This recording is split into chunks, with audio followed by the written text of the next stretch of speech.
আচ্ছা দেখো, এতদূর আমরা এর আগের দিন দেখেছিলাম ফ্যারাডেস সেকেন্ড ল অব্দি দেখেছিলাম। আজকে আমরা তার পরের থেকে স্টার্ট করছি। আচ্ছা, ফ্যারাডের দ্বিতীয় সূত্র থেকে আমরা জানতে পারি যে কি পরিমাণ তড়িৎ চালক বল আবিষ্ট হবে, অর্থাৎ কি পরিমাণ তড়িৎ চালক বল উৎপন্ন হবে সেটা কিন্তু আমরা জানতে পারি ফ্যারাডের দ্বিতীয় সূত্র থেকে, তাই না? তো কি পরিমাণ তড়িৎ চালক বল, electromotive force, electro electromotive motive force, তড়িৎ চালক বল, ইএমএফ, যেটাকে আমরা বলছি ই দিয়ে ডিনোট করছি, এটাকে ই দিয়ে ডিনোট করছি। তো ই এর যে ভ্যালুটা, অর্থাৎ ইলেকট্রোমোটিভ ফোর্সের যে ভ্যালু, সেটা ক্যালকুলেট করার জন্য আমরা যে ফর্মুলা লাগিয়েছিলাম minus n del phi dt, minus n del phi dt. তো এখানে আমরা যেটা করব প্রথমে সেটা এরকম যে আমি একটা লুপের কোথায় বলছি, আর মাইনাস সিম্বলটা মেনলি এখানে ডিনোট করে। আচ্ছা, মাইনাস সিম্বলটা কি ডিনোট করছে ওটা আমরা পরে দেখছি, আপাতত মাইনাস সিম্বল বাদ দিয়ে লিখছি আর লুপের সংখ্যাটাকে বাদ দিয়ে লিখছি। ডেল ফাই ডিটি আমি এখানে বললাম। এবার ই আর কিছু না, ইলেকট্রোমোটিভ ফোর্স। ইলেকট্রোমোটিভ ফোর্স কোনটা, এখানে ওখানে যে ভোল্টেজটা তৈরি হয়েছিল, ভোল্টেজ, ফ্যারাডের সেকেন্ড লতে আমরা, না ফার্স্ট লতে আমরা যে ভোল্টেজটা জেনারেট হতে দেখেছিলাম, সেই ভোল্টেজটাকেই বলা হচ্ছে ইলেকট্রোমোটিভ ফোর্স, তাই না? তো আলটিমেটলি এই ভি ই আর কিছু না, এই ই হচ্ছে আলটিমেটলি ভি এর কাজ করছে, অর্থাৎ ভোল্টেজের কাজ করছে। এবার প্রথম সূত্র থেকে ওহমের সূত্র থেকে আমরা কি জানি, V equal to IR, V equal to IR আমরা কিন্তু জানি। তো এখান থেকে আইকে তুমি যদি ফ্রি করো, এখান থেকে আইকে যদি ফ্রি করো তাহলে কি পাবে, V by R, V by R. ঠিক একই রকমভাবে এখানে তো ভি হিসাবে কাজ হচ্ছে না, এখানে কাজ হচ্ছে কি হিসাবে, এখানটাকে আমরা বলছি ই, তাই না? মানে ভোল্টেজই উৎপন্ন হচ্ছে, বাট এখানে আমরা ডিনোট করছি কি দিয়ে, ই দিয়ে ডিনোট করছি। তার মানে ফাইনালি তুমি আই ইকাল টু কি পাচ্ছ, আই ইকাল টু পাচ্ছ হচ্ছে E by R, E by R. তো এখানে E equal to del phi dt জানা আছে। আমি বের করার চেষ্টা করছি কারেন্ট, কি বের করার চেষ্টা করছি, আমি বের করার চেষ্টা করছি হচ্ছে কারেন্ট, আই বের করার চেষ্টা করছি। তো আই যদি আমি বের করি তাহলে আমাকে কি করতে লাগবে, ই কে ভাগ করতে লাগবে কি দিয়ে, আর দিয়ে ভাগ করতে লাগবে। এবার ই এর ভ্যালু কি, ই এর ভ্যালু হচ্ছে, ই এর ভ্যালু আমরা কি পেয়েছি, ডেল ফাই ডিটি, ই এর ভ্যালু পেয়েছি আমরা del phi del t, del phi del t, আর ডিভাইডেড বাই কি হয়ে যাচ্ছে, ডিভাইডেড বাই তাহলে হয়ে যাচ্ছে কিন্তু আর, ডিভাইডেড বাই হয়ে যাচ্ছে আর, ডিভাইডেড বাই হয়ে যাচ্ছে আর। তো এটাকে যদি আমরা ক্যালকুলেট করি তাহলে কি পাবো, এটাকে ক্যালকুলেট করলে আমরা পাবো I equal to 1/r del phi dt, del phi dt. তো এইটাকে বলা হচ্ছে ইনডিউসড কারেন্ট, মানে আবিষ্ট কারেন্ট, আবিষ্ট তড়িৎ প্রবাহ।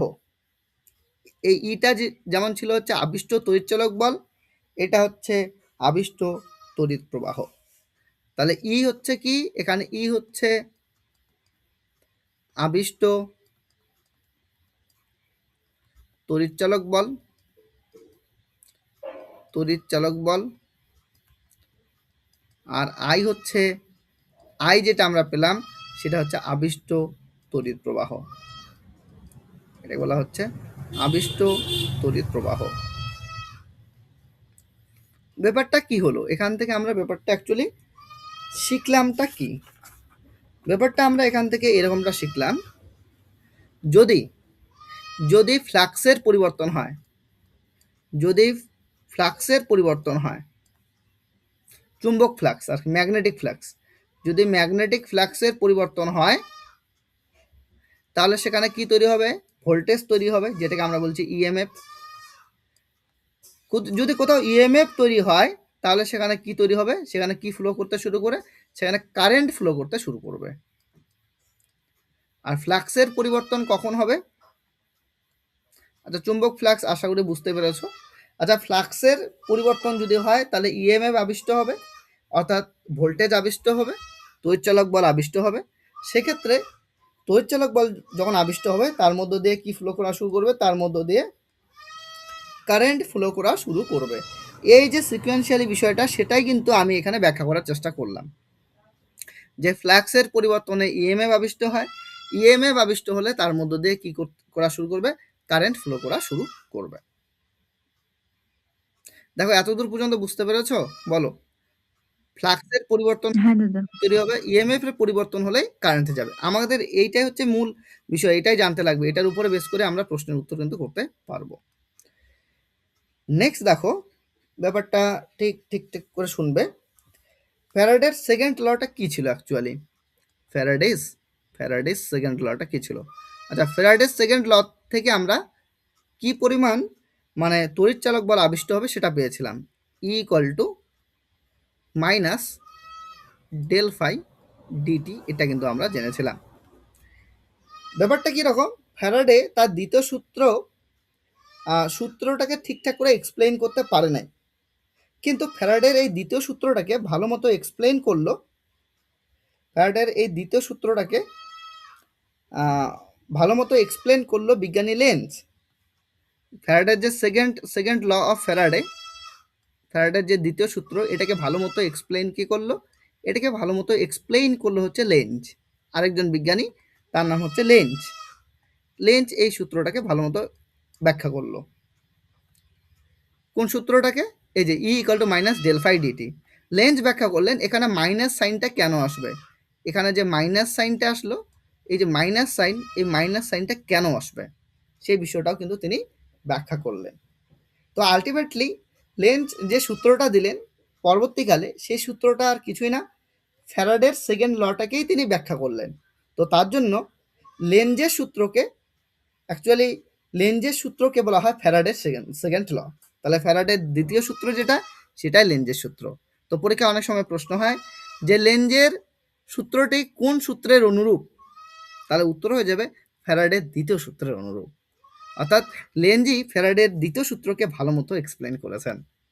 তো এটা তোমরা মনে রাখবে যে লেঞ্জের সূত্রই হচ্ছে আলটিমেটলি ফ্যারাডের সূত্র। লেঞ্জের সূত্রই অ্যাকচুয়ালি কি? ফ্যারাডের সূত্র। এবার প্রশ্ন হচ্ছে লেঞ্জের সূত্রটা বা কি? লেঞ্জই বা কি সূত্রটা দিলেন? তো সেটা বোঝার জন্য আমাদের একটু ডায়াগ্রাম আঁকতে লাগবে, তাহলে আমরা বুঝতে পারবো।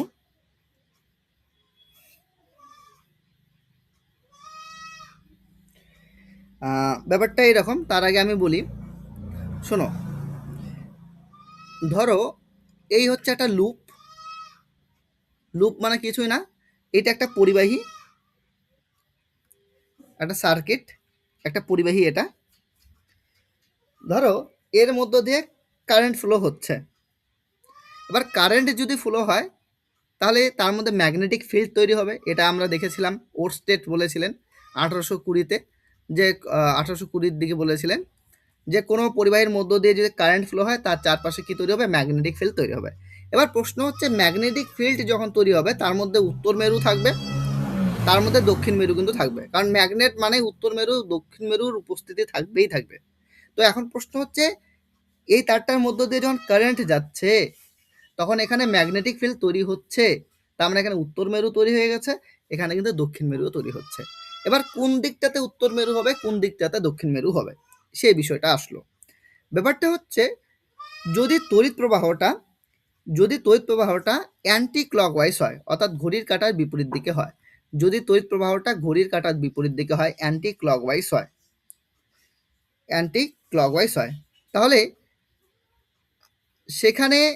সেখানে যে মেরুটা তৈরি হবে সেটা হবে নর্থ মেরু তৈরি হবে। নর্থ, এই যে অ্যান্টি ক্লকওয়াইজ হলে সেখানে নর্থ মেরু তৈরি হবে, মানে এই কারেন্টটা এদিকে যাচ্ছে, এটা এদিকে নামছে, অর্থাৎ এখানে কি তৈরি হবে? নর্থ পোল তৈরি হবে। নর্থ পোল কোন দিক থেকে? North pole.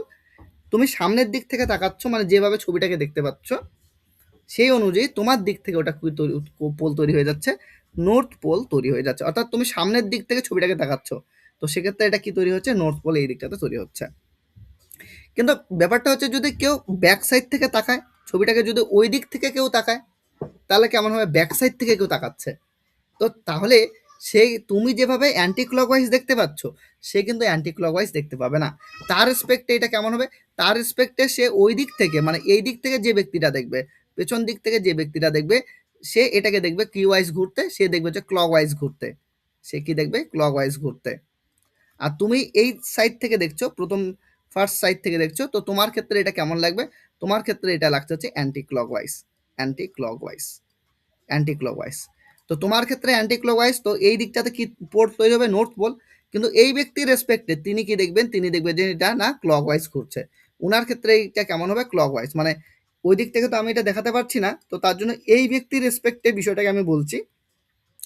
এই ব্যক্তিটা কেমনভাবে এই লুপটাকে দেখবেন, এই ব্যক্তিটা দেখবেন যে এই লুপটা ঘুরছে কি ওয়াইজ, ক্লকওয়াইজ ঘুরছে, ক্লকওয়াইজ ঘুরছে। তো তার রেসপেক্টে এইদিকে যে এইদিকে যে পোলটা তৈরি হবে, সেটা হবে সাউথ পোলের মতো, এটা তৈরি হবে সাউথ পোল। উনার রেসপেক্টে হবে কি পোল, উনার রেসপেক্টে এটা হয়ে যাবে সাউথ পোল, অর্থাৎ দক্ষিণ মেরু তৈরি হয়ে যাবে। তো মোট কথা কিছুই না, এখানে কি পয়েন্ট তোমাকে যেটা মনে রাখতে লাগবে, তুমি যদি এটাকে কীরকম দেখো, অ্যান্টি ক্লকওয়াইজ ঘুরতে দেখো, অ্যান্টি ক্লকওয়াইজ ঘুরতে দেখো, ক্লকওয়াইজ, অ্যান্টি ক্লকওয়াইজ ঘুরতে দেখো, সেক্ষেত্রে তুমি যে পোলটা পাবে সেটা হচ্ছে নর্থ পোল। আর তুমি যদি ক্লকওয়াইজ ঘুরতে দেখো, তুমি যদি ক্লকওয়াইজ ঘুরতে দেখো, সেক্ষেত্রে যে পোলটা তৈরি হবে সেটা হবে সাউথ পোল। দেখো এতদূর পর্যন্ত বুঝতে পেরেছো কিনা? কারণ কারেন্ট যাচ্ছে মানে কি, ম্যাগনেটিক ফিল্ড তৈরি হচ্ছে, ম্যাগনেটিক ফিল্ড তৈরি হচ্ছে মানে কি, ম্যাগনেট মানে কি, নর্থ পোল সাউথ পোল থাকবে। এবার প্রশ্ন হচ্ছে কোন দিকে নর্থ পোল হবে, কোন দিকে সাউথ পোল হবে। এতদূর পর্যন্ত ক্লিয়ার হয়েছে কিনা? অ্যান্টি ক্লকওয়াইজ নর্থ পোল, আর ক্লকওয়াইজ হচ্ছে সাউথ পোল। ঠিক আছে, বোঝা গেছে? কোনো ডাউট? কোনো ডাউট নেই। এরপরে দেখো ব্যাপারটা এইরকম, ধ্যান দিয়ে শুনবে যেটা আমি বলার চেষ্টা করছি। ধরো এই হচ্ছে একটা লুপ, এই হচ্ছে দাদা একটা লুপ। তো এই লুপে আমি বলছি এটা ঘুরছে হচ্ছে তোমার, মানে উপর দিক থেকে দেখা হবে আর নিচ দিক থেকে দেখা হবে বিষয়টাকে, ঠিক আছে? একবার অবজার্ভ করবা তুমি উপর দিক থেকে, একবার অবজার্ভ করবা নিচ দিক থেকে, একবার নিচের থেকে অবজার্ভ করবো, একবার উপর থেকে অবজার্ভ করবো। তো বুঝতেই পারলে উপর থেকে যদি আমি ক্লকওয়াইজ দেখি, নিচের থেকে আমি কি দেখবো, অ্যান্টি ক্লকওয়াইজ দেখবো। উপর থেকে দেখলে ক্লকওয়াইজ দেখবো, নিচের থেকে দেখলে ওটাকে অ্যান্টি ক্লকওয়াইজ দেখবো, মানে বিপরীতটাকে দেখা যাবে। এবার এখানে নিয়ে আসা হচ্ছে, এই লুপের কাছে নিয়ে আসা হচ্ছে একটা চুম্বক নিয়ে আসা হচ্ছে। কি নিয়ে আসা হচ্ছে? চুম্বক নিয়ে আসা হচ্ছে। এবার তুমি বলো যদি চুম্বককে নিয়ে আসা হয় তাহলে কিসের পরিবর্তন ঘটবে? ফ্লাক্সের পরিবর্তন ঘটবে কি ঘটবে না বলো? চুম্বককে তুমি যদি নিয়ে আসো তাহলে ফ্লাক্সের পরিবর্তন ঘটবে না? ফ্লাক্সের পরিবর্তন হবে। এটা যদি আমি সাউথ পোল বলি, এটাকে যদি নর্থ পোল বলি, তাহলে ফ্লাক্স তো আসবেই, এর ভিতর দিয়ে এন্ট্রি করবে ফ্লাক্স, ফ্লাক্স আসবে এরকম করে, তো ফ্লাক্সের পরিবর্তন হবে। আর ফ্যারাডের ফার্স্ট ল থেকে আমরা জেনেছি যদি ফ্লাক্সের পরিবর্তন হয় তাহলে সেখানে কি তৈরি হবে, কারেন্ট, কারেন্ট ফ্লো হতে শুরু করবে, তাই না? তার মানে এর মধ্য দিয়ে কারেন্ট ফ্লো হতে শুরু করবে। এবার এই যে কুণ্ডলীটা, এর মধ্য দিয়ে কারেন্ট ফ্লো হবে। এবার প্রশ্ন হচ্ছে কারেন্ট ফ্লো হবে, ঠিক? তো কারেন্ট ফ্লো হলে এর মধ্য দিয়ে কারেন্ট ফ্লো হবে। এবার যে এর মধ্য দিয়ে কারেন্ট ফ্লো হতে শুরু করে, এবার কারেন্ট ফ্লোটা হবে কোন দিকে, মানে ক্লকওয়াইজ হবে নাকি অ্যান্টি ক্লকওয়াইজ হবে? প্রশ্ন এখানে যে ক্লকওয়াইজ হবে নাকি অ্যান্টি ক্লকওয়াইজ হবে। ব্যাপারটা হচ্ছে উপর দিক থেকে যদি আমি দেখি, উপর দিক থেকে বিষয়টাকে যদি অবজার্ভ করি, তাহলে আমি দেখব যে না, এটা ঘুরছে হচ্ছে অ্যান্টি ক্লকওয়াইজ। কোন দিকে ঘোরার চেষ্টা করবে? এটা ঘোরার চেষ্টা করবে হচ্ছে অ্যান্টি ক্লকওয়াইজ, অ্যান্টি ক্লকওয়াইজ ঘোরার চেষ্টা করবে, অ্যান্টি ক্লকওয়াইজ। প্রশ্ন হচ্ছে কেন? ব্যাপারটা হচ্ছে দেখো কাছে এটা নর্থ পোল না, কাছে কি আছে, নর্থ পোল আছে। যদি এই দিকটাতে নর্থ পোল তৈরি করে দিতে পারে, মানে উপর সাইড থেকে দেখলে এইদিকে যদি নর্থ পোল তৈরি করে দিতে বলে, তাহলে নর্থ পোলকে কি করবে, বিকর্ষণ করবে। বিকর্ষণ যদি করে তাহলে কি এটা দূরে সরে যাবে, অর্থাৎ এটা কাছে আসতে দেবে না, মোট কথা একে কাছে আসতে দেবে না। ব্যাপারটা কীরকম? ব্যাপারটা এইরকম, সে মানে যে কারণে তড়িৎ প্রবাহটা তৈরি হচ্ছে, কোন কারণে তড়িৎ প্রবাহটা তৈরি হচ্ছে? ফ্লাক্সের পরিবর্তনের জন্য তড়িৎ প্রবাহ তৈরি হচ্ছে। সে সেই কারণটাকে বাধা দিতে চায়। সেই কারণটাকে বাধা দিতে চায় মানে মানে ফ্লাক্সের পরিবর্তন যাতে না হয় সেই বিষয়টাকে বাধা দিতে চায়। মোট কথা চায় না এখানে এখানে তড়িৎ প্রবাহ হোক, এই বিষয়টা চায় না। ব্যাপারটা এইরকম। তো তার জন্য এখানে নোট পোল আসছে, তার জন্য উপর সাইড থেকে দেখলে এখানে নোট পোলেরই তৈরি হবে, এখানে নোট পোলেরই তৈরি হবে। ঠিক একই রকমভাবে যদি আমি এরকমটা বলি যে এই দিকটাতে যদি আমি এরকমটা করতাম যে একটা বার ম্যাগনেট নিয়ে আসছি, সাউথ পোলটা নিয়ে আসছে, এটা নোট পোল। তা সাউথ পোল যখন তুমি কাছে নিয়ে আসবে তখন উপর দিক থেকে তুমি যদি লক্ষ্য করো তাহলে এখানে ক্লকওয়াইজ তড়িৎ প্রবাহ তৈরি হবে। কেন তৈরি হবে? ক্লকওয়াইজ তড়িৎ প্রবাহ তৈরি হবে। এবার প্রশ্ন হচ্ছে কেন ক্লকওয়াইজ তৈরি হবে? কারণ এখানে সাউথ পোল হলে এখানেও যদি সাউথ পোল তৈরি করতে পারে তাহলে সাউথ পোলকে বিকর্ষণ করবে। বিকর্ষণ করা মানে কি? ফ্লাক্সের পরিবর্তন যাতে না হয়, অর্থাৎ চুম্বকটা কাছাকাছি আসতে না পারে, সেই বিষয়টাকে সে কি করবে? বাধা দেবে। অর্থাৎ চুম্বককে আসতে বাধা দেবে তার কাছে। আর চুম্বক তার কাছে যদি আসতে না দেয় তার মানে কি ফ্লাক্সের পরিবর্তন হবে না। অর্থাৎ ফ্লাক্সের পরিবর্তন হওয়ার বিষয়টাকে বাধা দেয়। অর্থাৎ যে কারণে তড়িৎ প্রবাহটা তৈরি হচ্ছে, কোন কারণে তড়িৎ প্রবাহটা তৈরি হচ্ছে? তড়িৎ প্রবাহটা হচ্ছে ফ্লাক্সের পরিবর্তনের কারণে। আর এখানে সেই পোলটাই তৈরি হবে, সেই অভিমুখে কারেন্ট চলা শুরু করবে বা সেই অভিমুখে কারেন্টটা ফ্লো হওয়া শুরু করবে যাতে ওর মধ্যে ফ্লাক্সের পরিবর্তন কি হয়? না হয়। এই বিষয়টাকে কে এক্সপ্লেন করলেন? বিজ্ঞানী ফ্যারাডে এক্সপ্লেন করলেন। তো তার জন্যই বিজ্ঞানী ফ্যারাডে কি করেছেন?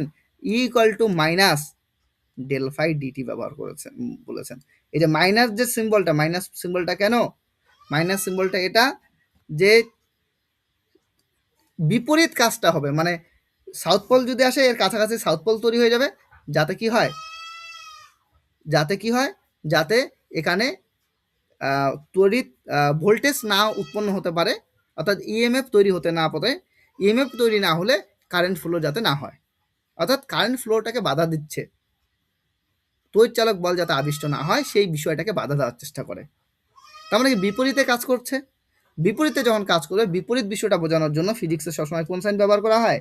মাইনাস সাইন ব্যবহার করা হয়। তার জন্য এখানে মাইনাস সাইনটা ব্যবহার করা হয়। তো এই বিষয়টা এক্সপ্লেন করলেন বিজ্ঞানী লেঞ্জ, আর এটাকে বলা হয় লেঞ্জের সূত্র। তো যাই হোক, আশা করি বুঝতে পেরেছো, লেঞ্জের সূত্রটা বুঝতে পেরেছো? হ্যাঁ, ঠিক। হ্যাঁ, তার মানে এখানে আমরা লেঞ্জের সূত্রটা বুঝতে পারলাম। এখন আমরা লেঞ্জের সূত্রটা কি সেটা লেখার চেষ্টা করব। তুমি যখন খাতায় নোট করবে তখন এগুলাও কিন্তু নোট করে নেবে, বুঝতে পেরেছো? এই ডায়াগ্রামগুলো না হলে কিন্তু বুঝতে পারবে না কোথায় কি হচ্ছে। আচ্ছা, তাহলে লেঞ্জের যে সূত্রটা সেটা বলার আমরা চেষ্টা করি। লেঞ্জ কি বলেছেন? ব্যাপারটা এরকম যে কারেন্টের অভিমুখটা কেমন হবে? কারেন্টের অভিমুখটা সবসময় এমন হবে যে যে কারণে কারেন্টটা তৈরি হয়েছে তার বিরুদ্ধে কাজ করতে পারে। তো এটা আমি লিখছি, the direction of the induced current the direction of the induced current মানে যে কারেন্টটা তৈরি হচ্ছে সেটাকে বলা হচ্ছে ইনডিউসড কারেন্ট। যে কারেন্টটা আবিষ্ট হচ্ছে সেটা হচ্ছে ইনডিউসড কারেন্ট। এই ইনডিউসড কারেন্টের ডিরেকশনটা কোনটা হবে? কারেন্ট ইজ অলওয়েজ সবসময় কেমন হওয়ার চেষ্টা করে? অলওয়েজ সাচ দ্যাট অলওয়েজ এমন হওয়ার চেষ্টা করবে, কেমন হওয়ার চেষ্টা করবে? ইট ইট এটা কি করবে? অপোজেস মানে বিরুদ্ধে কাজ করবে। কার বিরুদ্ধে কাজ করবে? Opposes car? দ্য কস মানে কারণ, from which it originate from which it originates মানে যে কারণে তড়িৎ প্রবাহ শুরু হয়েছে সেই তড়িৎ প্রবাহ হওয়ার কারণটাকে বাধা দেবে। তাহলে যে কারণে তড়িৎ প্রবাহ শুরু হয়েছে, কোন কারণে তড়িৎ প্রবাহ শুরু হয়েছে? তড়িৎ প্রবাহ শুরু হয়েছে ফ্লাক্সের পরিবর্তনের জন্য। সেই ফ্লাক্সের পরিবর্তনকে কি করবে? বাধা দেবে। আর ফ্লাক্সের পরিবর্তনকে বাধা দিতে হলে তাহলে সেম টাইপের মেরু তৈরি করে নিতে লাগবে, তার জন্য সেম টাইপের মেরু তৈরি করে নেয়। এই বিষয়টা হচ্ছে বিজ্ঞানী লেন্জ ব্যাখ্যা করেছেন। এটা হচ্ছে লেন্জের সূত্র নামে পরিচিত। তো যাই হোক, তুমি ২ টা ছবি এখানে এঁকে নিতে পারো যাতে তুমি ভালো মতো বুঝতে পারো পরে। ধরো এটা হচ্ছে তোমার তুমি নর্থ পোল নিয়ে যাচ্ছ আর এখানে সাউথ পোল এদিকে নিয়ে যাচ্ছ। আচ্ছা, এখানে একটা লুপ আছে। তাহলে বলো এই সাইড থেকে দেখলে এইদিকে কেমন, আমার কোন দিকে কারেন্টটা হবে বলো? এই কয়েলটার মধ্যে কোন দিকে কারেন্টটা হবে বলো? ক্লকওয়াইজ নাকি অ্যান্টি ক্লকওয়াইজ? কাছাকাছি সাউথ পোল আছে, তাহলে এখানে কোন পোল তৈরি করার চেষ্টা করবে বলো? এখানে কোন পোল তৈরি করার চেষ্টা করবে? এদিকে সাউথ পোল তৈরি করার চেষ্টা করবে। সাউথ পোল তৈরি করার চেষ্টা, তাহলে ক্লকওয়াইজ ঘুরবে না, কারেন্টটা ঘুরবে হচ্ছে ক্লকওয়াইজ। এই একটা, মানে যাতে বাধা দিতে পারে। ২ হচ্ছে আরেকটা ছবি বানাও। এই হচ্ছে একটা ব্যাপার। এটা হচ্ছে সাউথ, এটা হচ্ছে নর্থ। তো এইদিকে যাচ্ছে। তো সেক্ষেত্রে কি হবে, এখানে একটা রয়েছে কয়েল। তো এখানে নর্থ পোল, তো কাছাকাছি এখানে এই দিকে কোন পোল তৈরি করার চেষ্টা করবে? নর্থ পোল, যাতে নর্থ পোলকে বিকর্ষণ করে ফ্লাক্সের পরিবর্তন না ঘটে। আর ফ্লাক্সের পরিবর্তন যদি না ঘটে, এর মধ্যে দিয়ে কারেন্ট যাতে প্রবাহিত না হয়, অর্থাৎ কারেন্ট প্রবাহের বিষয়টাকে বাধা দেবে। তো নর্থ পোল তৈরি হবে। নর্থ পোল তৈরি হলে কোন দিকে ঘুরে, কোন ডিরেকশনে ঘুরবে? এটা ঘুরবে হচ্ছে অ্যান্টি ক্লকওয়াইজ। হ্যাঁ, এই বিষয়টাই হবে। অর্থাৎ এখানে নর্থ পোল তৈরি করার চেষ্টা করবে। তবে এই সাইড থেকে দেখলে, তুমি যদি এই সাইড থেকে এটাকে দেখো, তাহলে কিন্তু এইদিকে নর্থ পোল পাবে। আর এই দিক থেকে যদি তুমি এটাকে দেখো, তাহলে এই দিক থেকে কিন্তু আবার সাউথ পোল পাবে। বুঝতে পেরেছো? চুম্বকে তো দুটা মেরু, একটা নর্থ পোল, একটা সাউথ পোল। তো এই বিষয়টা কিন্তু হয়। এটা হচ্ছে লেন্জের সূত্র। গুড। নেক্সট হচ্ছে আমরা এখানে পড়বো হচ্ছে জেনারেটর। ২ হচ্ছে পড়বো হচ্ছে মোটর। ১ তো পড়বো জেনারেটর, ২ হচ্ছে মোটর। দেখো জেনারেটরের মেইন ফাংশন কি? জেনারেটরের মেইন ফাংশন হচ্ছে কারেন্ট প্রডিউস করা, তৈরি করা।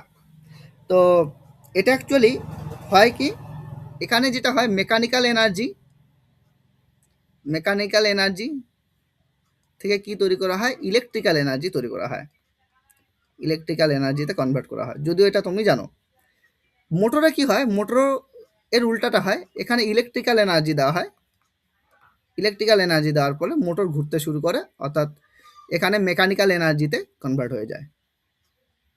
তো জেনারেটরে মেকানিক্যাল এনার্জি ইলেকট্রিক্যাল এনার্জিতে কনভার্ট হয়, আর মোটরের ক্ষেত্রে ইলেকট্রিক্যাল এনার্জি মেকানিক্যাল এনার্জিতে কনভার্ট হয়।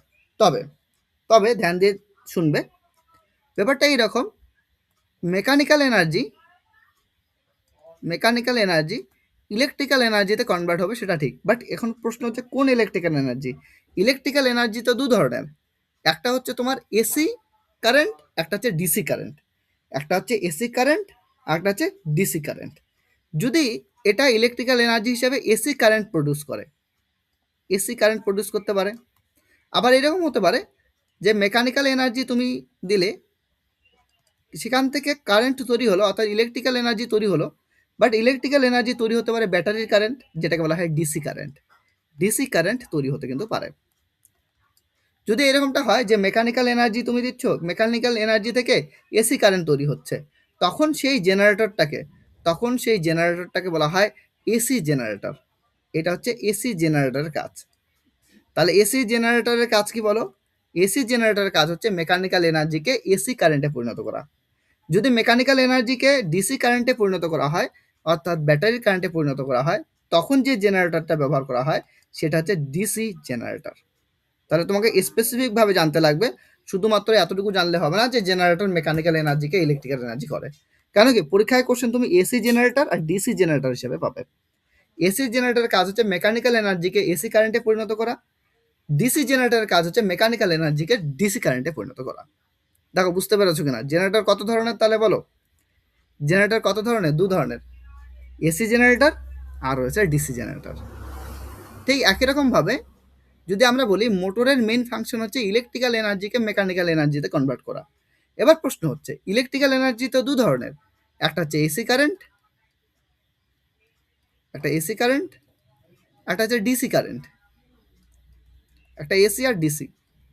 অ্যাকচুয়ালি কারেন্ট শব্দটা এখানেই আসে, অল্টারনেটিং কারেন্ট। ডিসি মানে ডিরেক্ট কারেন্ট, তবু এখানে কারেন্ট শব্দটা আমরা লিখবো বোঝার সুবিধার্থে। তো অল্টারনেটিং কারেন্ট থেকেও তোমার কি হতে পারে, মেকানিক্যাল এনার্জি তৈরি হতে পারে। আবার ডিসি কারেন্ট থেকেও মেকানিক্যাল এনার্জি তৈরি হতে পারে। যদি এসি কারেন্ট থেকে মেকানিক্যাল এনার্জি প্রডিউস হয়, যদি এসি কারেন্ট থেকে মেকানিক্যাল এনার্জি প্রডিউস হয়, সেক্ষেত্রে যে মোটরটা ইউজ করা হচ্ছে সেটাকে বলা হয় এসি মোটর। এটা হচ্ছে এসি মোটর, এটা হচ্ছে এসি মোটর। আর যদি ডিসি কারেন্ট থেকে মেকানিক্যাল এনার্জি প্রডিউস হয়, তখন সেটাকে বলা হয় ডিসি মোটর। তাহলে বলো, মোটর আর জেনারেটর প্রত্যেকটাই কত ভাগে বিভক্ত? জেনারেটর 2 ভাগে বিভক্ত, জেনারেটর 2 ভাগে বিভক্ত, মোটরও কিন্তু 2 ভাগে বিভক্ত। এসি জেনারেটর আছে, ডিসি জেনারেটর আছে, এসি মোটর আছে, ডিসি মোটর আছে। তো এতদূর ক্লিয়ার হয়ে গেছে আশা করি, তাই না? হ্যাঁ, নেক্সট দেখো, এটার জন্য এক কাজ করি, একটা ছবি আঁকার প্রয়োজন আছে। আচ্ছা, একটা ছবি আঁকি। তাহলে এখানে একটা ছবি আমরা আঁকি।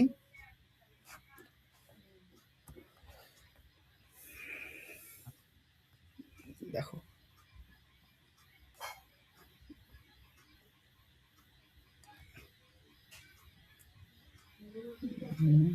হুম,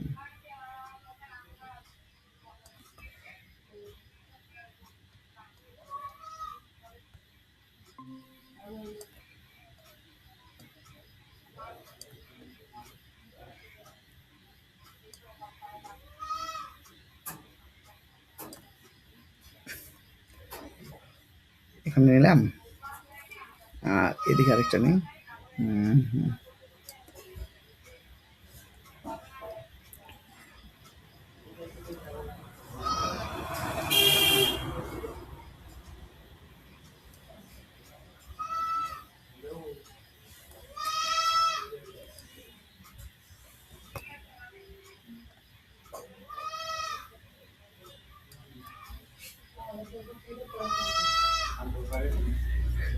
আচ্ছা, এটা আমি চুম্বক নিলাম। হ্যাঁ, এটা হচ্ছে নর্থ পোল, এটা হচ্ছে সাউথ পোল।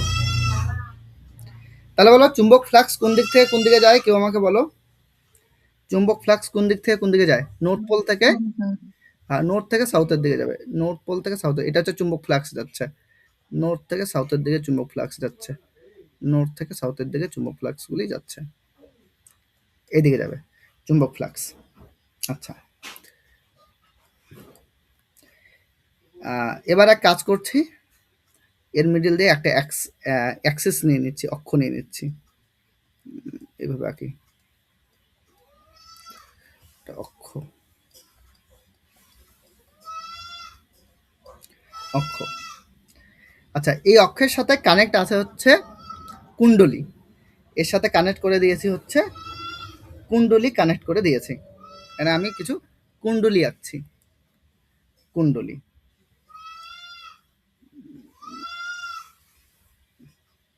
ধ্যান দিয়ে দেখবে, এই একটা কুণ্ডলী নিলাম, অর্থাৎ ওয়্যার তার তার নিচ্ছি।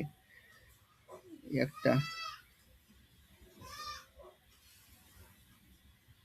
কুণ্ডলী নিলাম।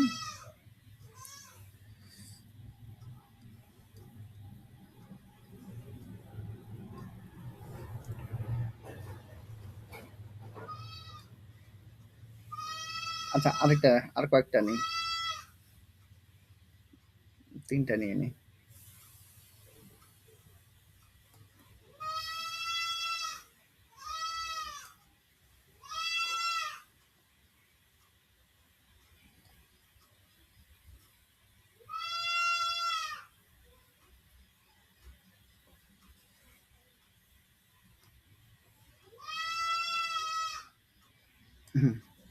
এটা কতগুলো কুণ্ডলী নিলাম, ঠিক আছে।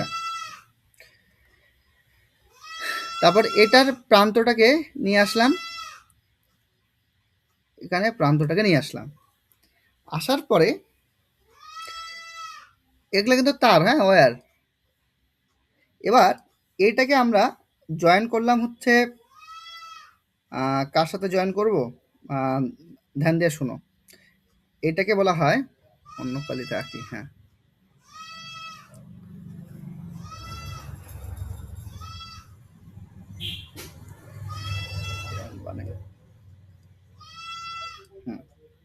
জয়েন করে দিলাম।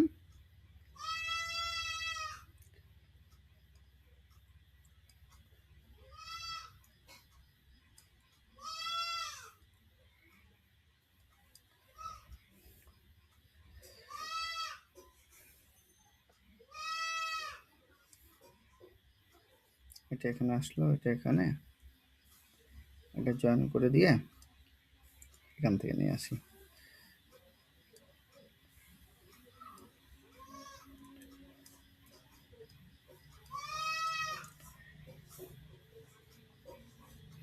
তো ব্যাপারটাকে সুন্দরভাবে শুনবে, যেটা বলার আমি চেষ্টা করছি আর কি। হ্যাঁ, এই জায়গাটা ইম্পর্টেন্ট। কেন ইম্পর্টেন্ট দেখো, এই যে এই ওয়্যারটা নিয়ে আসা হয়েছে না, এটা কানেক্ট করা হয়েছে এটার সাথে, এটা কানেক্ট করা হয়েছে এটার সাথে। এগুলাকে বলা হবে স্লিপ রিংস।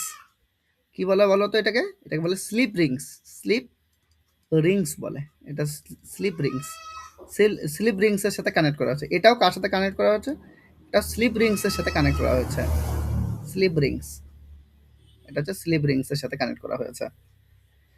তার সাথে এই যে রেক্টেঙ্গুলার যেটা দেখতে পাচ্ছ, এটা হচ্ছে কার্বন ব্রাশ। এটা বলা হয় কার্বন ব্রাশ। এটা হচ্ছে কার্বন ব্রাশ, ঠিক। এবার এখান থেকে তো এবার এটাকে কানেক্ট করা হয়ে দিয়ে দেওয়া হয়েছে একটা, ধরো এটাকে কানেক্ট করে দিয়েছি হচ্ছে একটা বাল্বের সাথে। এটাকে কানেক্ট করে দিয়েছে একটা বাল্বের সাথে, বাল্বের সাথে কানেক্ট করে দিয়েছে। না, এরকম করে হবে না, এটা এরকম করে দিই। বাল্বের সাথে কানেক্ট করে দিয়েছে। তো ব্যাপারটাকে এবার বুঝবে ঠিকঠাক করে, হ্যাঁ। এটাকে বলা হবে আর্মেচার। কোনটাকে বলো তো? এই যে এক একটা কুণ্ডলী দেখতে পাচ্ছ, তার মধ্যে সবচেয়ে বাইরের যে কুণ্ডলীটা থাকবে না, সবচেয়ে বাইরে যে কুণ্ডলীটা থাকবে